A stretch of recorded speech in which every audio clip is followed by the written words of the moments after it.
Magandang hapon! Kumusta po? Narito po ulit ang update natin para sa lagay ng ating panahon.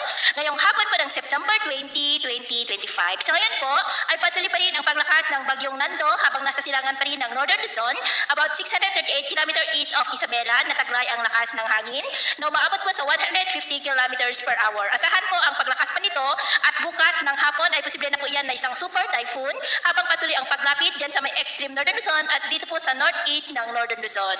Ngayong hapon, posible na rin na itaas ang wind signal number 1 sa malaking bahagi ng Northern Luzon at silangan ng Central Luzon at unti-unti na itataas ang wind signals hanggang po sa signal number 5 sa paglapit at lalo pa na paglakas ng bagyo. Sa Lunes ng hapon o gabi ay posible na po yan natawirin ang mga isla ng extreme Northern Luzon kaya bayong pag-ingat lamang po. Asahan rin na maapektuhan ang malaking bahagi ng Northern Luzon maging ang Central Luzon ng trough ng bagyo at ang paglakas ng habagat hanggang dyan po sa may Visayas. At sa lagay po ng ating panahon, ngayong hapon dahil sa bagyo at habagat at mga localized thunderstorm ay maulap ang kalangitan na may mga pulo-pulo ng mga pag-uulan sa ilang bahagi ng Ilocos Region, Cordillera, Cagayan Valley, Central Luzon, Metro Manila, Calabarzon, Bicol Region, Mamburao, ilang bahagi ng Palawan, Zamboanga Peninsula, Northern Mindanao, Sorsogon at Davao.